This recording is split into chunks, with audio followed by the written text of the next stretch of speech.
Monsieur le Président de l'Assemblée générale, Excellences, Mesdames et Messieurs, Monsieur le Secrétaire général de l'Organisation des Nations Unies, c'est pour moi un grand honneur de vous adresser les salutations cordiales de Son Excellence, le colonel Assimi Goïta, président de la transition, chef de l'État du Mali, et également au nom de l'ensemble du peuple malien. Je m'exprime du haut de cette tribune également au nom de Son Excellence le général de brigade Abdourahmane Tchani, président du Conseil national pour la sauvegarde de la patrie, chef de l'État du Niger, empêché de s'exprimer à la tribune de la présente Assemblée générale. Avant tout propos, je voudrais renouveler la compassion des autorités et du peuple du Mali aux autorités et au peuple du Maroc, de la Libye, de la Turquie et de la Syrie suite aux catastrophes naturelles qui ont endeuillé ces pays frères. Monsieur le Président, la paix et la sécurité restent la priorité des populations du Mali et du Sahel. Après plus d'une décennie de violences aux conséquences particulièrement dévastatrices. Pourtant, cette région était connue comme un havre de paix, de cohésion sociale et de vivre ensemble entre les communautés qui la composent. Pour sa part, le Mali a décidé de changer de paradigme et de prendre son destin en main.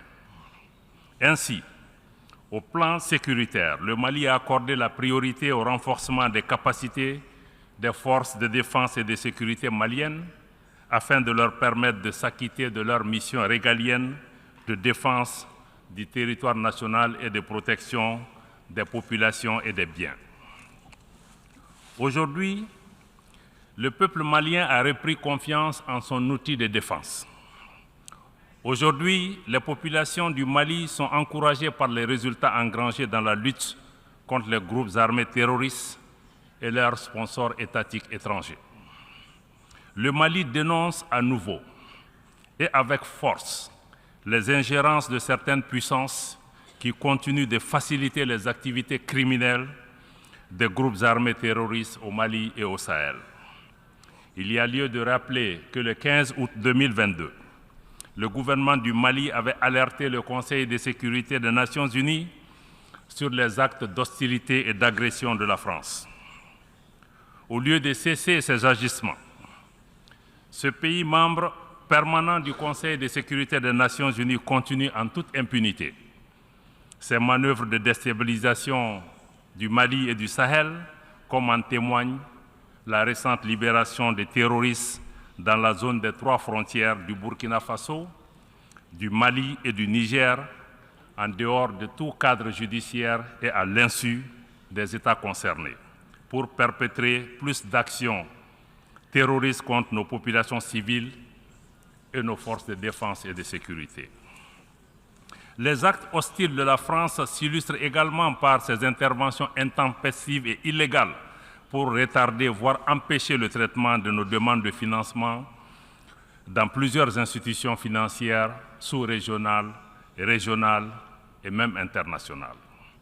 Dans le même ordre d'idées, il est regrettable que le même pays, la France, tente et même parfois parviennent malheureusement à instrumentaliser des organisations régionales africaines opposant des pays frères les uns aux autres uniquement pour ses intérêts géopolitiques dans une démarche néocoloniale et paternaliste. Monsieur le Président, le Mali est conscient du fait que l'action militaire seule ne suffit pas pour enrayer de manière durable les défis complexes liés au terrorisme et à certaines problématiques de la gouvernance du pays. C'est la raison pour laquelle le gouvernement s'est doté d'une stratégie intégrée qui comprend les réformes politiques et institutionnelles, le volet développement, la prise en compte des préoccupations spécifiques de la jeunesse, des femmes, y compris l'emploi et leur représentation dans les instances de décision au niveau local et national. Pour créer les conditions permettant de réaliser les aspirations profondes des populations maliennes au changement, Le gouvernement s'est engagé dans la mise en œuvre de réformes politiques et institutionnelles nécessaires à la refondation de l'État. Participe de cette dynamique l'organisation réussie le 18 juin 2023 du référendum sur la nouvelle constitution du Mali, adoptée à plus de 96%. Sa promulgation par le chef de l'État le 22 juillet 2023 consacre l'avènement de la 4e République du Mali. En passant ce cap, le gouvernement donne le gage d'une volonté réelle pour le retour à un ordre constitutionnel apaisé et sécurisé, y compris l'organisation dans les tout prochains mois des élections générales.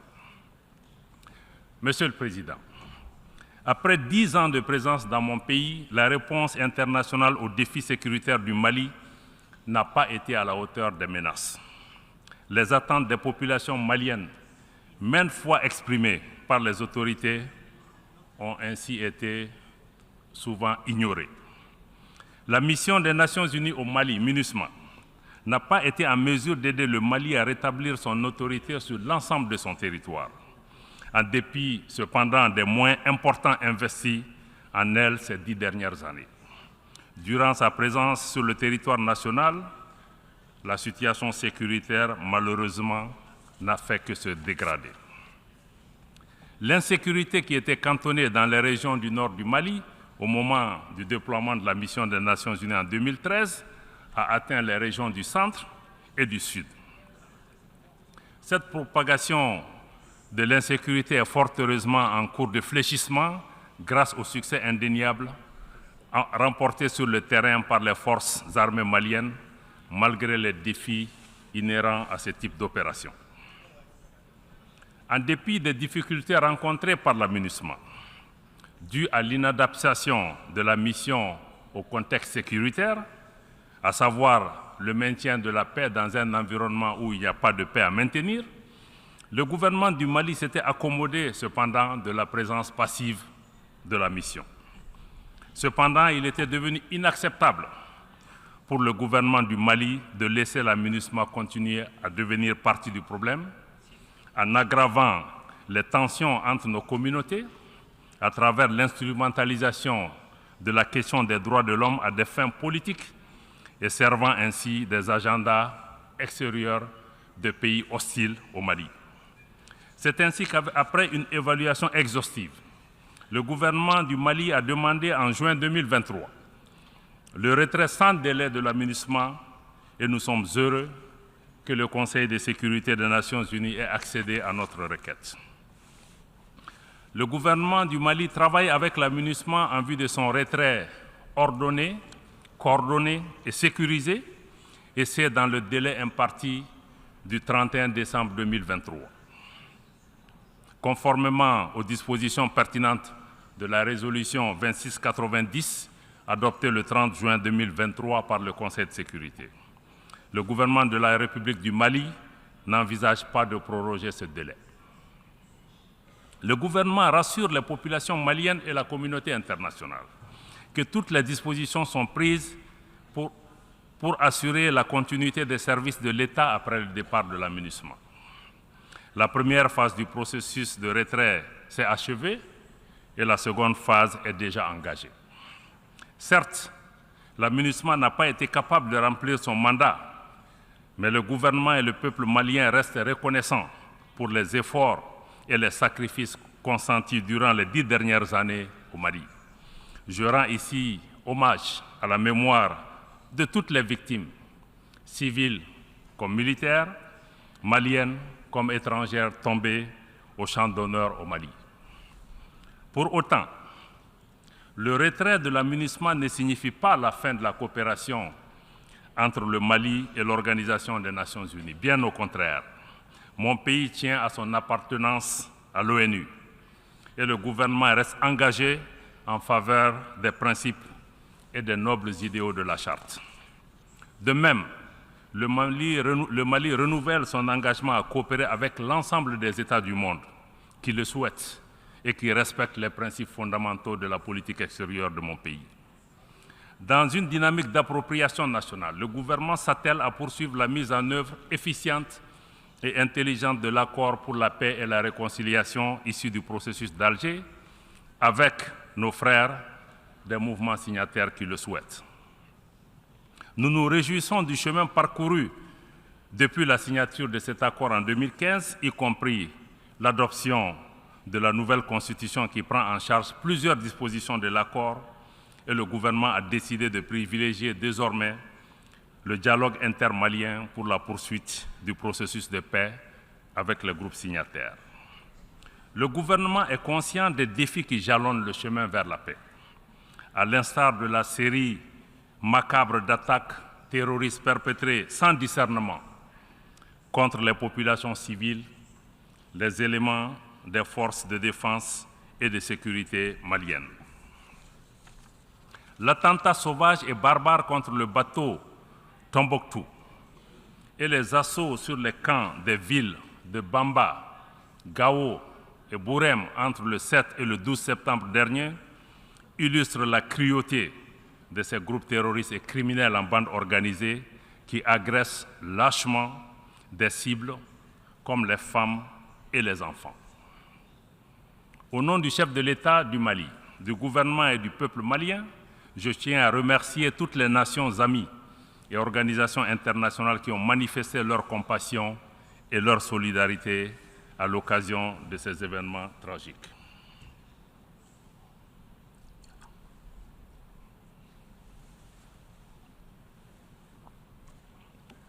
Toutefois, il est regrettable que même face à ces événements aussi tragiques, et au moment où le thème de notre session nous engage à plus de solidarité, donc il est regrettable que le Conseil de sécurité des Nations Unies ne soit pas parvenu au minimum de consensus pour à tout le moins dénoncer ces actes barbares. Malgré ces difficultés, ou mieux, en raison de ces difficultés, le gouvernement de la République du Mali est plus que jamais déterminé à exercer sa souveraineté, asseoir son autorité, toute son autorité sur l'ensemble du territoire national. Aux attaques obscurantistes, l'offensive des forces de défense et de sécurité se poursuivra et la riposte sera immédiate et ferme. C'était le cas récemment à Bourem où nos vaillants soldats ont repoussé une attaque de ces bandes criminelles et obscurantistes en leur infligeant des pertes substantielles. Concours de cette dynamique du renforcement de la présence et de l'autorité de l'État, l'engagement de l'État à occuper toutes les emprises libérées ou à libérer par la MINUSMA. Contrairement à certaines allégations, l'occupation de ces emprises, qui est en tout point conforme au texte des Nations Unies, ne constitue en aucune façon un acte de belligérance de l'État malien vis-à-vis des mouvements signataires. Au contraire, nous continuons de tendre la main à nos frères des mouvements signataires pour une paix durable et un développement harmonieux au profit de nos populations. À cet effet, nous appelons les groupes armés à se démarquer et cesser les collisions constatées avec les groupes armés terroristes lors des dernières attaques, et ce, conformément à l'accord pour la paix, mais aussi aux différentes résolutions pertinentes du Conseil de sécurité des Nations Unies. Dans le contexte géopolitique actuel, le Mali ne souhaite pas devenir un théâtre de confrontation ou de compétition entre les intérêts géopolitiques de puissances étrangères. Et nous restons disposés à coopérer avec tous les partenaires respectueux de notre souveraineté, de nos choix de partenariat et également des intérêts des Maliens. Monsieur le Président, sur la situation régionale et internationale, le Mali reste attentif au développement en cours en Afrique et dans le reste du monde. Concernant la gouvernance mondiale, le gouvernement de la République du Mali réitère son attachement au respect de la Charte des Nations Unies, particulièrement le respect de l'égalité souveraine des États et conséquemment son rejet des activités de certaines puissances à perpétuer une domination néocoloniale et à assujettir d'autres peuples, d'autres pays et d'autres nations.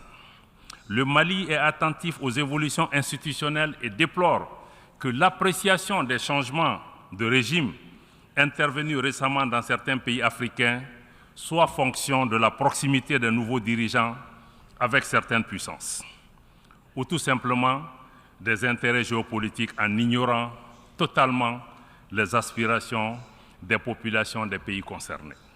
À cet égard, nous dénonçons et rejetons la politique des 2 poids, 2 mesures appliquées par certaines puissances, par certaines organisations régionales et même par certaines organisations internationales, y compris les Nations Unies. Cette incohérence et cette instrumentalisation ne font que décrédibiliser nos organisations aux yeux des populations et de l'opinion publique, érodant ainsi leur confiance en ces institutions qui sont désormais perçues comme détournées de leur vocation première. Certaines organisations sont utilisées en dehors de tout cadre légal ou communautaire comme des armes contre les pays et les populations qui y ont souscrit librement au prix parfois d'un transfert de souveraineté. Ces organisations se transforment ainsi en instruments de perpétuation et d'imposition d'un ordre colonial et hégémonique. De manière spécifique, nous suivons avec intérêt l'évolution de la situation au Niger depuis le 26 juillet 2023. Le peuple et le gouvernement du Mali réitèrent leur solidarité et leur soutien total au gouvernement et au peuple du Niger, pays frères, voisins et amis. Nous dénonçons sur le principe l'imposition de sanctions et de mesures coercitives contre un État, que ce soit en Afrique ou ailleurs. Nous dénonçons d'autant plus les sanctions lorsqu'elles sont injustes, illégales et inhumaines, comme celles que la CEDEAO et l'UEMOA ont imposées au Niger et avant le Niger, les ont imposées également à mon pays, le Mali, qui s'en est relevé. Les conséquences inhumaines de ces sanctions sont si dramatiques, je parle des sanctions au Niger, que le secrétaire général adjoint des Nations Unies aux affaires humanitaires et coordonnateur des secours d'urgence a dû écrire au président de la commission de la CEDEAO une lettre l'interpellant sur la nécessité d'un allègement de ces mesures. Je dois rappeler que même dans la guerre qui a opposé l'Irak aux États-Unis, un couloir humanitaire a été ouvert pour permettre d'approvisionner le peuple irakien. Comment se fait-il que nous qui sommes dans ces organisations fondées sur la solidarité, sur la fraternité, nous puissions punir nos propres voisins, nos propres frères, en les empêchant d'avoir la nourriture, en les empêchant d'avoir des médicaments? Par ailleurs, le Mali reste fortement opposé à toute intervention militaire de la CEDEAO aux conséquences désastreuses pour le Niger, mais aussi pour l'ensemble de la région. Toute intervention militaire au Niger, j'allais dire toute agression, toute invasion de ce pays, constitue une menace directe à la paix et à la sécurité du Mali, mais aussi à la paix et à la sécurité de la région et aura nécessairement des conséquences sérieuses. Nous ne resterons pas les bras croisés. Il est primordial d'éviter de reproduire les graves erreurs d'un passé relativement récent. Il vous souviendra qu'en 2011, en dépit de l'opposition ferme et des mises en garde des dirigeants africains, le Conseil de sécurité des Nations Unies a décidé malheureusement d'autoriser une intervention militaire de l'OTAN en Libye, dont les conséquences ont déstabilisé durablement ce pays frère et l'ensemble de la région. Cette guerre de l'OTAN en Libye est à l'origine de l'expansion du terrorisme et de l'extrémisme violent dans la région du Sahel, avec son lot de victimes innocentes et de destruction. C'est pourquoi nous ne nous lasserons jamais de rappeler cette responsabilité internationale dans la tragédie humaine que vivent la Libye et les pays du Sahel depuis cette intervention. Aussi, au nom de toutes les victimes de 2011 à aujourd'hui, des dizaines de milliers de morts, des millions de personnes déplacées et réfugiées, nous réclamons justice, nous demandons réparation. Mais surtout, nous demandons que la communauté internationale assume ses responsabilités et tire toutes les conséquences de cette intervention militaire hasardeuse des grandes puissances dans un pays tiers. Il est crucial d'éviter de reproduire au Niger les erreurs commises en Libye. et qui sont justement à l'origine de la dégradation de la situation dans toute la région du Sahel, y compris au Burkina Faso, au Mali et au Niger. Ceci est essentiel pour rétablir la confiance entre les nations, comme c'est le thème de notre session. Monsieur le Président, les multiples défis à la paix et à la sécurité internationale appellent à la réforme de l'architecture dédiée des Nations Unies.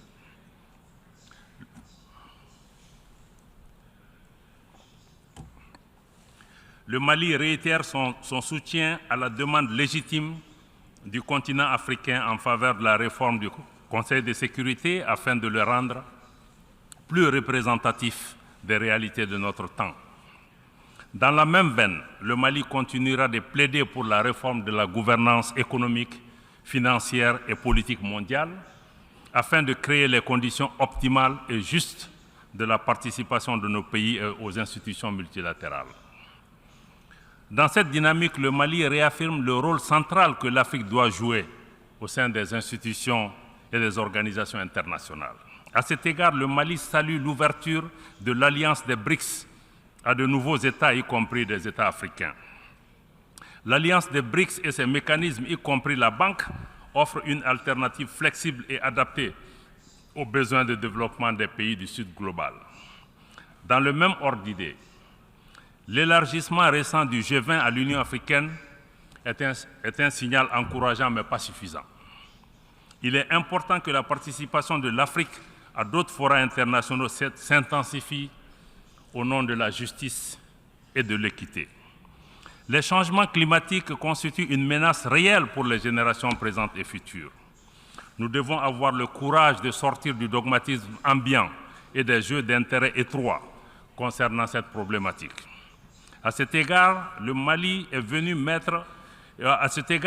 temps est venu de mettre effectivement en œuvre les décisions de nos sommets et de nos COP. Il est plus que nécessaire que les pays à l'origine du changement climatique assument leurs responsabilités pleines et entières, y compris celle de soutenir les efforts des pays du Sud pour un développement respectueux de l'environnement. Monsieur le Président, je voudrais rappeler que l'Organisation des Nations Unies a été créée en 1945, comme vous le savez, essentiellement pour préserver les générations futures du fléau de la guerre. Ce noble objectif prescrit par la Charte des Nations Unies est loin d'être réalisé. Mieux, les tensions géopolitiques actuelles et les conflits multiples dans le monde constituent des motifs réels d'inquiétude pour le multilatéralisme, la coexistence pacifique et le développement harmonieux. Faisons une pause dans la rhétorique de l'intimidation, de la menace et de la guerre. Comme le thème de cette 78e session nous y invite, travaillons ensemble à rétablir la confiance et à raviver la solidarité mondiale. Osons des réformes qui permettent de construire un monde où chacun compte, un monde où personne n'est laissé de côté. Ensemble, travaillons à mettre en place des mécanismes internationaux efficaces, équitables et inclusifs, permettant de régler les crises et non de les encourager ou même, dans certains cas, de les entretenir. Victimes directes de l'ingérence persistante de certains pays dans leurs affaires intérieures, les populations du Mali et de plusieurs États du Sahel continuent, hélas, de vivre les conséquences tragiques des crises multidimensionnelles imposées et entretenues par ceux qui, paradoxalement, viennent donner des leçons de démocratie ou de respect des droits humains. Dans la mise en œuvre de la vision du chef de l'État pour l'émergence d'un Mali nouveau, libéré de toute domination extérieure néocoloniale, le gouvernement de la République du Mali est honoré de compter sur des partenaires sincères, sur des pays qui valorisent les relations d'égal à égal dans le respect mutuel. À cet égard, je tiens à adresser une mention spéciale à la Fédération de Russie pour sa solidarité agissante et un engagement fiable tant sur le plan bilatéral que multilatéral. Le Mali demeure engagé pour le renforcement des mécanismes régionaux et sous-régionaux africains qui défendraient véritablement et prioritairement les intérêts des populations africaines. Fidèle à sa vocation panafricaniste, réaffirmée dans toutes ses constitutions successives, le Mali réitère son adhésion à tous les mécanismes de sécurité collective pertinents. notamment ceux dans lesquels le leadership africain est affirmé, mais aussi dans lesquels l'instrumentalisation est rejetée et combattue. C'est tout le sens de la création, le 16 septembre 2023, de l'Alliance des États du Sahel par le Burkina Faso, le Mali et le Niger par la signature de la charte du Liptako-Gourma. Cette organisation vise à établir une architecture de défense collective et d'assistance mutuelle dans le but de lutter contre toute forme d'agression, toute forme de terrorisme et de criminalité transnationale organisée dans l'espace de l'Alliance. Cette nouvelle organisation ambitionne également de fédérer les efforts des 3 pays dans les domaines socio-économiques et monétaires, mais aussi de renforcer sur de nouvelles bases l'intégration régionale, cette fois-ci une intégration des peuples fondée sur la solidarité, le respect de la dignité, de l'identité de nos peuples et de nos pays, l'affirmation de notre souveraineté sur nos terres et sur nos ressources, mais aussi notre souveraineté sur nos organisations, le financement de nos activités par nos ressources propres, ainsi que le rejet des ingérences extérieures, des politiques hégémoniques de domination néocoloniale ou d'assujettissement. Outre les mécanismes à vocation sécuritaire, le Mali souscrit pleinement aux initiatives africaines qui œuvrent à la promotion et au renforcement des liens de fraternité et de solidarité, à l'instar de l'Alliance politique africaine initiée par la République sœur du Togo et qui aspire à une Afrique indépendante, politiquement forte, décomplexée, non alignée et capable de participer d'égal à égal en tant qu'actrice à la gouvernance mondiale. Monsieur le Président, Excellences, Mesdames et Messieurs, pour terminer, je voudrais faire observer que les multiples défis à la paix, à la sécurité et au développement imposent un cadre multilatéral refondé, adapté et inclusif. Nous ne devons plus continuer à faire la même chose avec les mêmes mécanismes, les mêmes institutions inadaptées et espérer des résultats différents. Pour sa part, le Mali reste attaché à un multilatéralisme où chaque nation compte. Un multilatéralisme solidaire, porteuse de solutions ambitieuses aux défis complexes de notre temps, particulièrement au Sahel. Un multilatéralisme ouvert, prenant en charge les aspirations profondes de nos populations au changement, à la dignité, au respect, à l'égalité souveraine des États, à l'équité, à la justice, au développement, à la sécurité et enfin à la paix. Je vous remercie de votre aimable attention.